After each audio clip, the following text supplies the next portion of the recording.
Yo, it's the Blacktivities. What's the activities? Only the factivities. Catch you lactivities. Cope.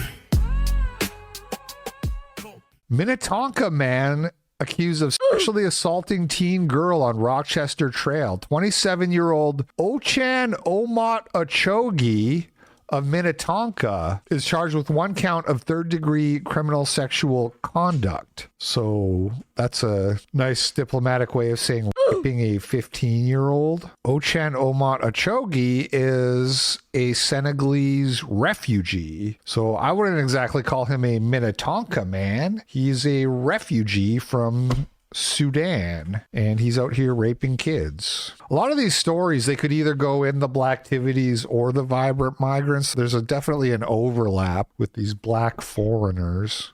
How do you decide between crunchy and soft foreigners? ¿Por qué no los dos? Here come the vibrant migrants, like water from a fire hydrant. Open your door, this an enrichment shipment. But I'm sorry, the time has come to go home. 3 young girls lured from sleepover, sex trafficked in Connecticut before being rescued. These are 6 of the 7 men charged in this sex trafficking case, 3 of them in their mid-30s. Raheem Jones is 50. In their arrest warrants, the victims and family members detail the horrific weekend in May and the miraculous rescue by 2 of the girls' aunts. Police claim the 14-year-old girls agreed to meet up with one of the men, were picked up by 3, and brought to this home on Ridgefield Street in Hartford. It was in here police say the girls were raped by some of the men in the apartment. One girl claiming they were sexually assaulted by 4 to 5 adult males, adding the guys had them smoke marijuana and drink Don Julio tequila. After feeling intoxicated, it was a free-for-all. The next day, the girls were taken to 3 other Hartford locations, including the Super 8 Hotel, where they were sexually assaulted again, according to police. Before they knew it, It's always the same story. Being sex trafficked, with one man telling the girls, when you listen to the details of these stories, you understand how the term grooming gang is an absolutely horrific euphemism for brutal gang, which is what it really is. they'd get them flip phones, take them to spots, and they had to say they were 20. And if Ahmad Compton had 5 fingers up, that meant they had to spend 5 minutes with a guy. While all this is happening, police say 2 of the girls' aunts were searching for them, eventually helped by a neighbor who saw the girls go into an apartment on Nelton Way.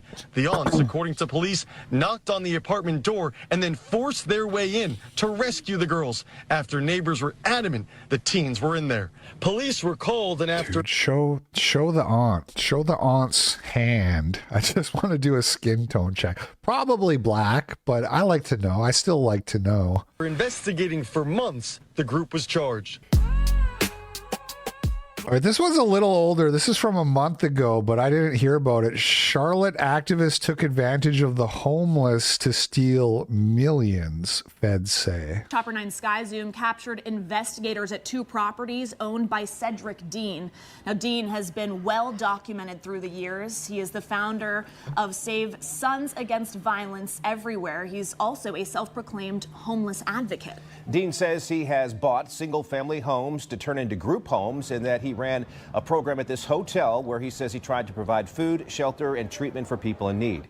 Well, now court documents say Dean obtained Medicaid information from people at some shelters and then turned that into money for himself. Well, feds here say that Cedric Dean would only give homeless people housing or meals if they provided him with their Medicaid information. You might recognize Dean from some of our Medicaid past fraud. He claims that he's an advocate for the homeless, but now he's accused of using the homeless for his own personal gain. I truly feel that the city of Charlotte needs to be held accountable. Now feds say they want to hold Cedric Dean accountable. The city needs to be held accountable? If this guy was like appointed, I mean, probably he was propped up in some way, shape, or form. There probably is some degree of accountability there, but he's like an activist. He doesn't even work for the city as far as I know. The reason I laughed is because it just comes across as like, how can we milk the taxpayers even more? You know what I mean? So all the Medicaid fraud, that's paid by the taxpayers. This guy going to jail, if he even does, That's covered by the taxpayers and his trial and everything. And then also the city has to pay the victims, which is covered by the taxpayers. Paid a visit.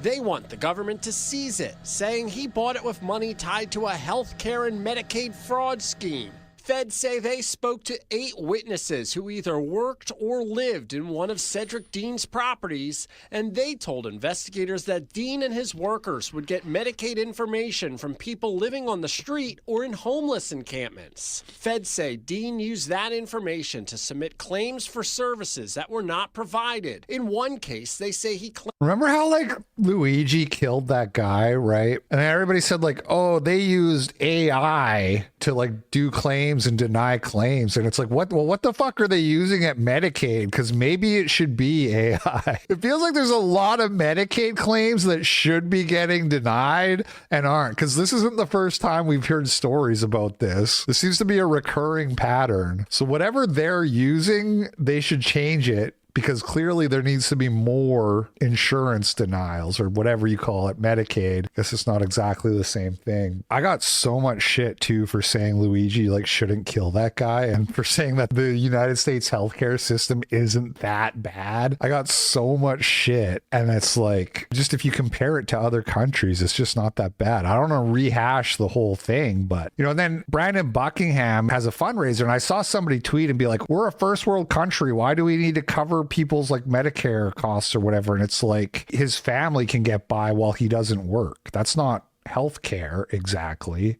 That's just charity for a guy who can't work for a while. I did 54 services for someone who was dead. Feds say Cedric Dean Holdings billed the Medicaid program at least $14.5 million from September 2024 to June 2025.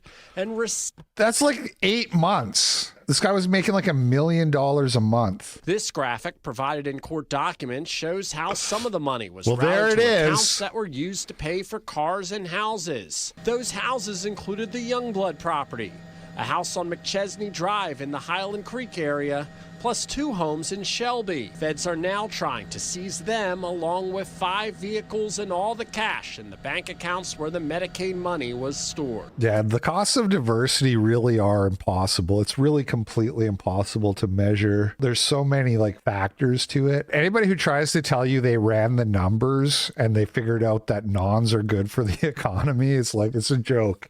Even trying to claim that you know is a joke. 38-year-old able-bodied man with no kids, no job, and doesn't go to school fumes after losing his SNAP benefits. Right, so they hit a big reset button where to get SNAP, you had to reapply because they're trying to catch some of the fraud.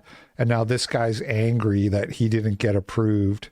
Government officials say if you are 18 to 65 years old, you don't have a disability, you don't live with kids under the age of 14, and you don't work at 20 hours a week, you'll likely lose your SNAP benefits. Some people on SNAP tell me they don't know if they'll have enough money to afford groceries. That's some bull.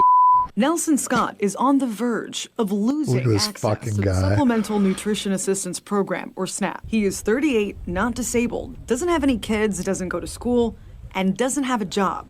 Those are just some of the reasons he's no... Whoa. This is a tragedy. Shit.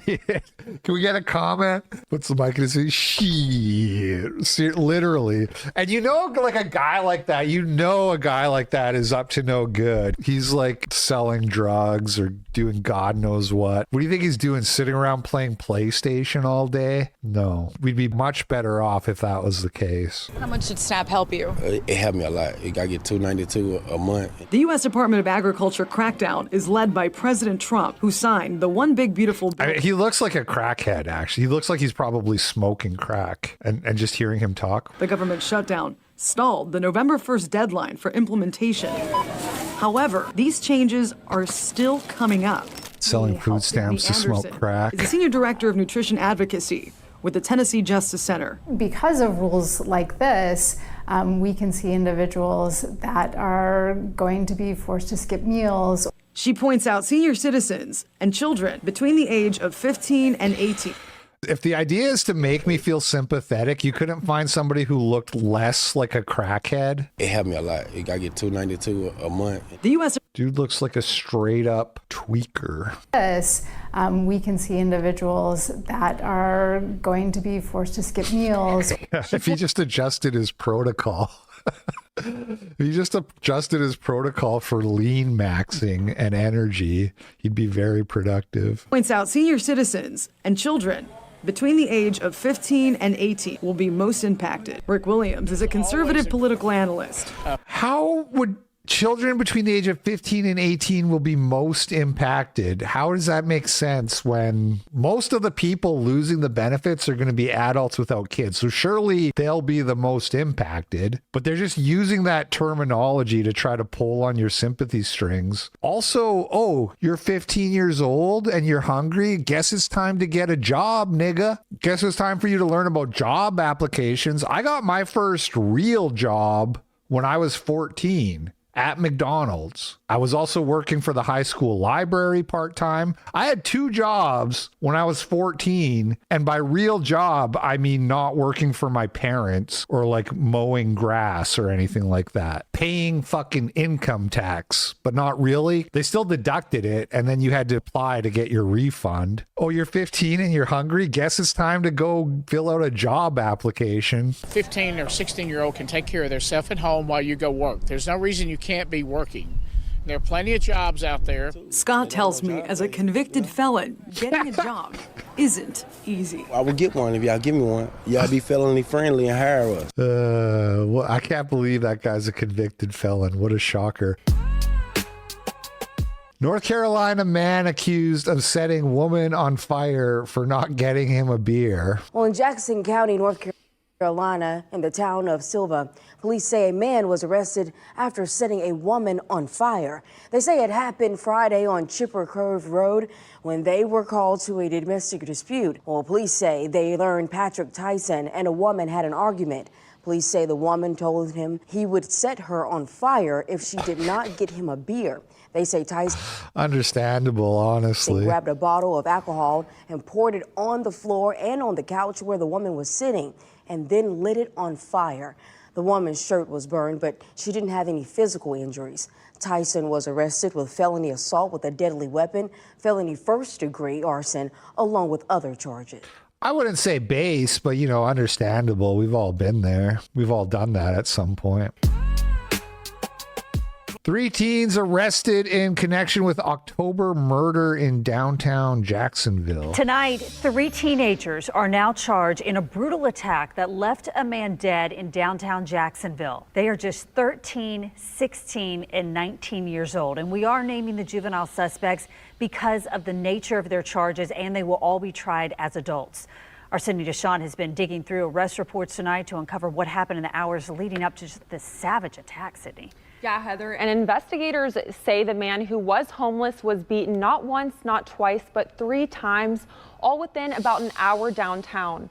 A witness spoke up and police found the 3 teens within just hours of the attack. 3 young suspects, just 13, 16, and 19 years old, now charged as adults in the murder of 64-year-old Roger Borkham, 13-year-old Justin Curry, who was indicted by a Duval County grand jury, 16-year-old Robert Pope. 13. So, I mean, just to put that into perspective, this kid is a year younger than Emmett Till was when he sexually harassed Carolyn Bryant. County grand jury, 16-year-old Robert Pope, and 19-year-old Markavian Lacey. Detectives say Borkham, who was homeless, was beaten 3 separate times over the course of a little more than an hour back on October 19th. Homeless? So they just killed a homeless guy for fun? An arrest report revealing officers were called to 110 North Hogan Street. And when they arrived, they found Borkham unconscious near a doorway, blood pooling on the sidewalk. First responders took him to the hospital, and Borkham died 4 days later. The medical examiner ruling his death a homicide caused by blunt force trauma. The arrest report reveals a witness told police he saw 3 teenagers kicking and stomping the victim before running off. Hours after the attack, officers located the suspects half a mile away and took them into custody. Police say they also linked the suspects to a separate incident that night, a robbery on Forsyth Street. Surveillance video obtained by detectives shows the suspects approaching the victim multiple times. Video captures the group beating the victim, rummaging through his backpack and returning to the scene to attack him again. State Attorney Melissa Nelson says the juvenile justice system is neither designed nor equipped. Now, the sheriff's office is also calling the case a heartbreaking reminder of how young some offenders have become. They urge parents to get involved in their child's lives and make use of resources to keep kids out of trouble. Oh, if only there was a community center. Now listen to this. His wife was killed on a humanitarian trip to Africa, both ultimately killed by sub-Saharans. So what happened? So this guy's wife goes to Africa, gets murdered, and then his life spirals because he's heartbroken and he becomes homeless, and then he gets murdered by black teens who just beat him to death. Daily Wire should make movies of like stories like this, or whatever, Angel Studios or whatever. If you want to be like a right-wing studio, stop making fucking feel-good boomer slop and have a movie like this. And the opening scene is like based on a true story, you know, and then it just tells the story of how like she goes to Africa, she gets and murdered, his whole life spirals, he's like a homeless drunk on the streets, and then a different gang of black teens. It's not funny. I'm sorry. It's not funny. I don't know where the story of the wife is. We'll just have to take his word for it. 18-year-old girl among 4 dead in Oklahoma metro crime spree, Oklahoma City. Chantel, her family describes her as a fun-loving teen with a love for beauty. Her dad recalling their last conversation where she was sharing her plans for the future, including a new job she just obtained just a few days ago. He said with those plans cut short, now the family's coming together to ask the community for help and giving her the proper farewell they say she deserves. She had so much life, more life to give. Early Saturday morning is when family of 18-year-old Serenity Sandra Renee Burton learned she was shot inside her apartment in Moore. What I was telling myself was that it wasn't fatal. And I just rushed over there to see what had happened. Her family says Serenity was one of 4 people killed in Saturday's crime spree that started in Moore and ended in Oklahoma City. She lived with her boyfriend and the 34-year-old suspect, who shot them both. Police pronounced Serenity dead on scene. Her boyfriend is now recovering, according to police. Another story of a black roommate who's older and who murdered the couple. He was jealous, probably, just like the other story we looked at yesterday. Police, the second person died of an apparent medical episode after the suspect stole their car. The third person was shot and killed while the suspect was traveling through northeastern Oklahoma City. The suspect was the fourth. He was shot and killed during a confrontation with Oklahoma City police. Oh, happy ending. What we had known about the situation was that the roommate is never there. He's always working at nights, and he's... Was the cop white who shot him? Add it to the white on black homicide statistics. Dude, so I'm talking to Grok yesterday. I'm asking it. I started off with like, how many like white on black murders were portrayed in Law and Order versus how many black on white murders? And it was like 3-1 in Law and Order. For every Law and Order episode that had a white guy getting killed by a black person, there was 3 episodes depicting black people being murdered by whites. And then I was like, compare that to the statistics, right? So Grok pulls up the 2019 statistics and says there was like 550 black on white murders and like 250 white on black murders, right? So almost 2-1, slightly more than 2-1, whatever. And I was like, okay, so there's like 250 black people murdered by whites. That's a lot. It's more than one every other day. That's like any given day statistically is like more than a 50% chance that a white person is going to kill a black person in America. And yet you don't really hear about it a lot. Yeah, and I know the murder rates went up after George Floyd, but this is just Grok, for some reason, chose 2019, so I just went with it. So then I say to Grok, okay, I want you to like pull the 20 highest profile cases of white on black murder from 2019 and describe the motives to me. Where is this happening? Who are these white people killing black people? You never hear about it other than the odd, like once a year, there'll be some high profile story like that guy who shot the kid who like knocked on the wrong door. Doing this because did he knock? Was he kicking the door in? We don't know. There'll be like 1 or 2 stories a year, but who are all these other black people getting killed and why are they getting killed? What's happening? And so Grok's in hard thinking mode. It's thinking. And then it starts to list out black people shot by the police in like it's laying it out in a table. And I let it finish and I say, well, hang on. We're talking about murders here. These are justified police, like literally. I was like, I looked at the first example. I said, Grok, was that cop convicted? In the table, it says she charged at him with a knife. And Grok's like, no, that wasn't a murder. And the cop was never charged, right? And so then I said, okay, can you give me the motives for the highest profile 20 murders from 2019 that are white on black and that don't involve police doing the killing? And Grok's thinking.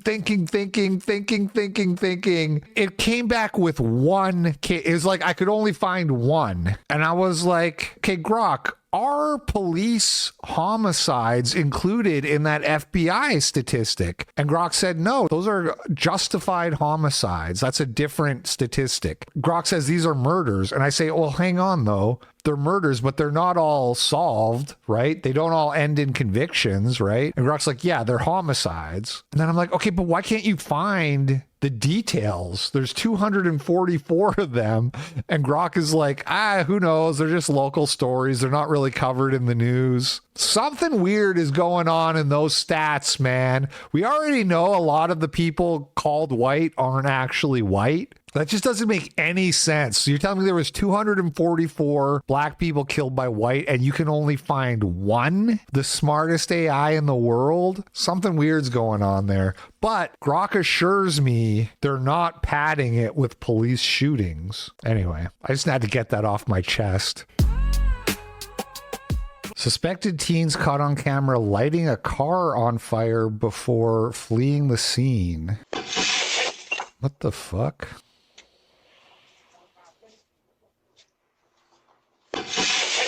What the fuck?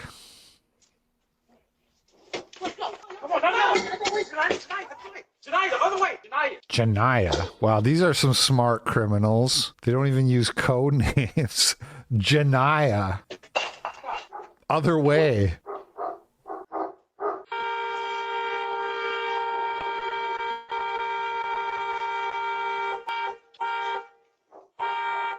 This is the neighbor coming to knock.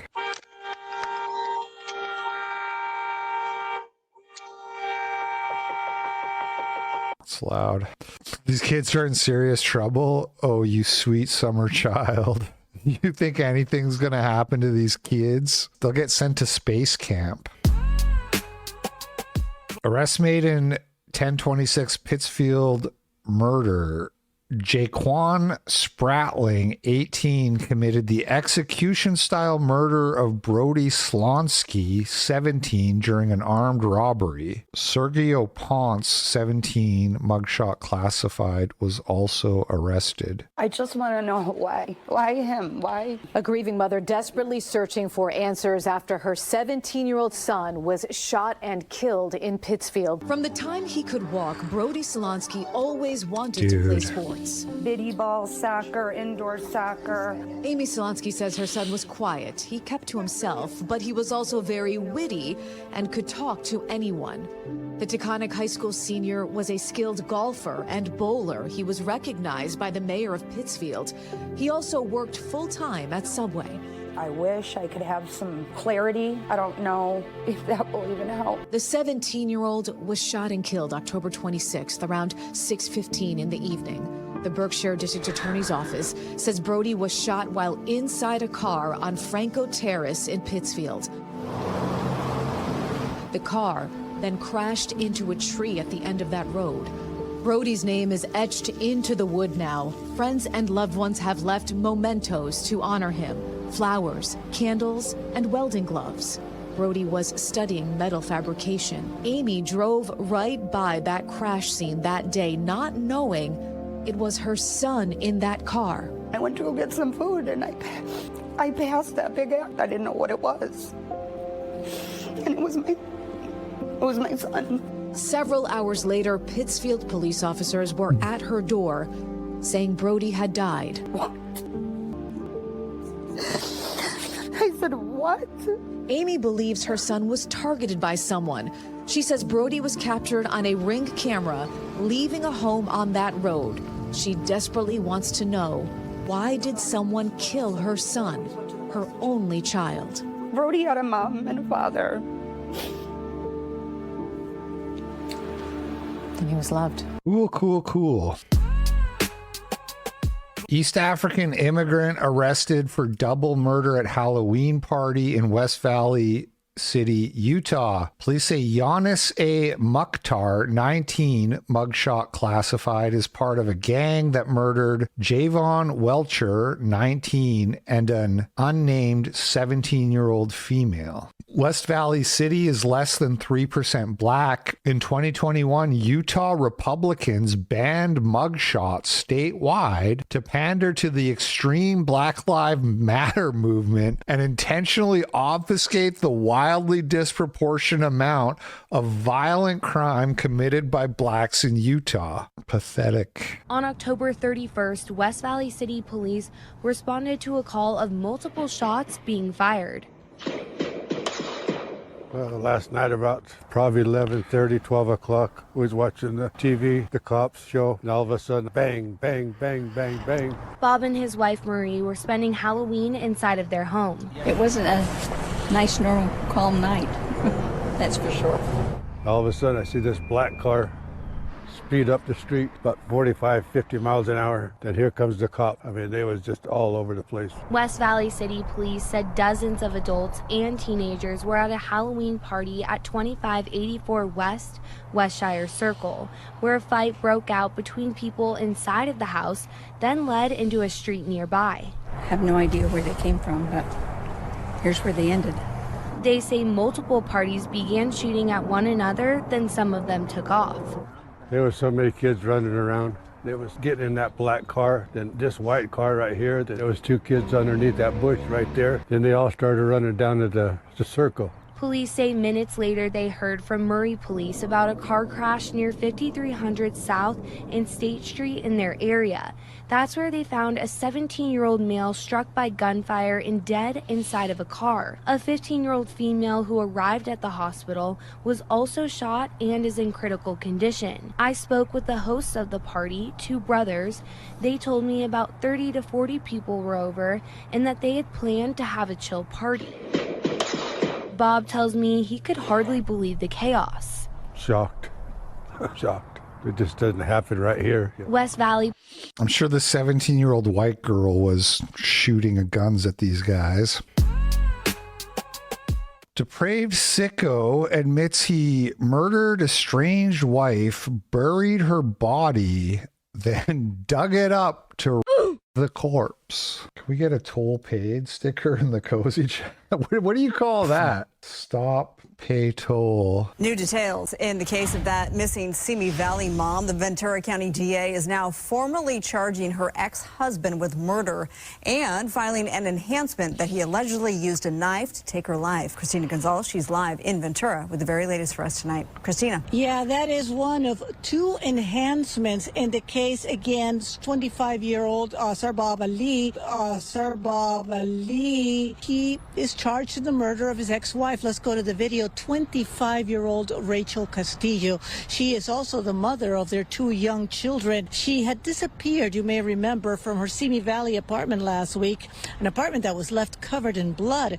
Her body was found this weekend in a remote location in the Antelope Valley. Ali arrested this weekend. He was supposed to appear today in court but did not. He is being held on a level 1 hold that is usually reserved for people who are suicidal. But he has been charged again, 2 special allegations. Listen. Back to the murder count, we charged it in the first degree, that the defendant acted in a premeditated, willful, and malicious manner. The two special allegations are as follows: that in the commission of the murder, he used a deadly and dangerous weapon, specifically a knife. We have also alleged a special circumstance that prior to and during the commission of the murder, he is alleged to have laid in wait. You know, it's the first time we hear about the lying in wait, which takes it to a whole complete... Lying in wait. And what about digging up the corpse and violating the corpse? I guess they didn't know about that part yet when this video was made. Of course it does, but this is a horrific crime. And all we can hope for is that justice is served. Bobby will spend the rest of his life in prison, followed by eternal damnation when he passes. That's what we hope for. Now his arraignment has been postponed till tomorrow. He should be in court tomorrow at 6 o'clock. You're going to hear from his parents. I was actually able to stop and talk. Just to confirm that I am a monster, I raped her, he confessed in a distressing police interview. He returned in the middle of the night to dig up her body and abuse the corpse. If I didn't commit to being a monster, then she would have died for no reason. Smartest black Muslim, whatever. What is this guy? Zerbob Ali. Zerbob Ali. What are we dealing with here? He could be related to Myron Gaines. Sorry, Myron, that's a low blow. But what is he? If I didn't commit to being a monster, then she would have died for no... So you're right. It would have been pointless if you didn't the corpse. I've already killed her, but I better the corpse or it would all be for nothing. It tracks.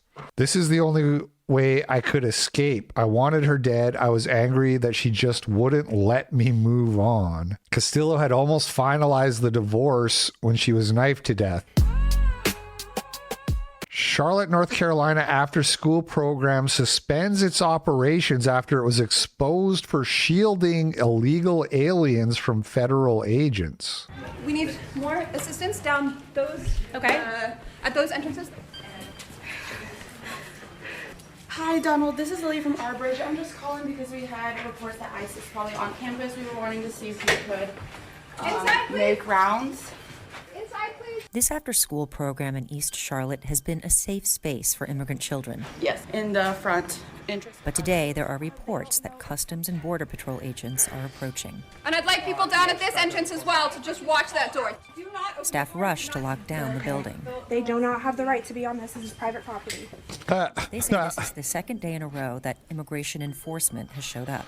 We're walking up right now to a TBP sighting here. In a statement to the Times, the Department of Homeland Security stated it did not target a school or daycare and denied trying to enter or make any arrests near the building. Across Charlotte, more than 370 people have been arrested Why not target schools if there's illegals there?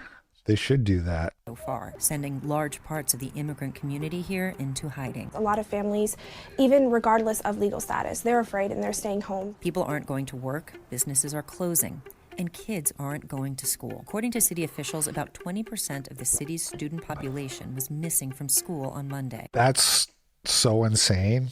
If even half of those are illegals, the amount of property taxes that you're paying to school these illegals. La verdad, sí vivimos con una gran incertidumbre, porque de hecho nosotros, Can't even speak no sé English. si fue sábado, que agarraron a un vecino por acá. Carros acá rondando, se iban para allá. Entonces dije yo, esto deben de ser de la policía, porque los de ICE, porque entraban. Where's the Manny theme song? That's all I can hear. De ahí para allá, y dije yo, wow, nos andan cazando. Maria asked to only be identified by her first name for fear of Maria, that narrows it down. Her husband, who are both undocumented, and their 3 children have not left home in 4 days. El más grandecito pues ya va comprendiendo las cosas. Él a veces me pregunta, mami, ¿por qué no salimos? Mami, ¿por qué no voy a la escuela? Con esto de ICE, uno se preocupa mucho porque hay mucha separación de las familias con los niños, no respetan a los... Suspended its after-school program after Border Patrol showed up on Monday. Its staff is now delivering food and essentials to families like Maria's, who remain in hiding with their children. These specific families that we're heading to right now, they contacted our team and they let us know what specifically they needed. So that's what we're dropping off. Hola, soy Chris. Con Average for Kids tenemos un paquete de comida para ti. In just 2 days, their number of requested deliveries jumped from 40 to 267. Muchas gracias. Gracias a Dios. Gracias. Maria said she doesn't know when the immigration operation will end, but she and her husband will stay home until it does. Al tiempo que tenemos. Can we throw this reporter in jail for aiding and abetting and harboring? Oh, freedom of the press. Tell it to the judge, bitch. Cell door slams shut. I'm just spitballing. Like, I don't know how the Constitution works and all that kind of stuff. I'm just asking questions. Can we put this reporter in jail for trying to make these people seem sympathetic when they can't even speak English? Horror. Up to 5 migrants smash into young couple's car and force boyfriend to watch them gang his 18-year-old fiance. The gang dragged the naked teen out of the car away from her boyfriend as he screamed and begged for help. Dude, 18-year-old fiance is like the most wholesome thing I've heard in like the last 10 years, but not so much when you zoom out and look at the rest of the context of this story. Jesus. Tor Tre Tiosti, a calm park in the eastern part of Rome. Yeah, it is in Italy. This is in Italy. Within minutes, the gang surrounded the pair, savaging the vehicle in a crazed outburst. The migrants first went for the 24-year-old man after smashing the window and dragging him out the car. Then they forced the naked woman out of the vehicle. So they were having sex in the car? Is that? Reportedly naked during the incident. Okay. They saw a naked white girl and they just went insane. They went crazed. They were having a sexual emergency. It was a cultural enrichment shipment. They forced the naked woman out of the vehicle in the same way she desperately clutched onto clothing. The man told officers the attackers hauled his fiancée not too far away from the car whilst he was aggressively held back. Begging and screaming for help, the man was then forced to watch his girlfriend be sexually assaulted. The man even threatened them and begged for help, but was not able to break free from the attackers hostage. After the terrifying ordeal, the migrants immediately left the scene as the Italian couple contacted police. 3 Moroccan men have since been arrested on charges of gang rape and robbery. They managed to trace 2 of the attackers. They were detained only days after the assault, which took place on October 25th. 3rd suspect was arrested in Venice just a few days ago. The attack was supposed to be a robbery as the pair's belongings were taken during the violent assault. Investigation's not closed. Suspect in Lisa's murder heard voices, can't remember killing 17-year-old girl. The man suspected of killing 17-year-old Lisa from Abcoude and raping a 30-year-old woman in Amsterdam in August told the police that he heard voices and couldn't remember the nights of the crimes. Prosecutor revealed some disturbing details. The probably 22-year-old man from Nigeria, who is Lisa from Abcoude. Killing of Lisa from Abcoude. In the Netherlands, a 17-year-old girl named Lisa, she was attacked by an illegal migrant from Nigeria, a suspect in several sexual assault cases. Suspect was arrested in a temporary asylum shelter the day after the killing. Initially, he was detained for a separate sexual assault. They say as of August 29th, the identity remained unclear. There he is, silent as his trial opens. Chris Jude, I'm sure that's his Christian name. Chris Jude, a presumed 22-year-old Nigerian asylum seeker without documents. Yeah. Something tells me his real name is more like a Sir Bob Ali. Ochan Omot Achogi. Oh, man. Jude, who calls himself Desmond. Why are we calling him Chris then? What? I don't understand. Where do they get these names from? Says he cannot remember what happened. He does not deny it, but says he cannot recall certain periods and hears voices in his head. The voices sometimes tell him to do things, especially at night. He will be admitted to the psychiatric clinic for assessment. Okay, you guys, that is the show for today. Thank you for watching. Thank you to everybody who sent in the super chats. But I'm sorry, the time has come to go home.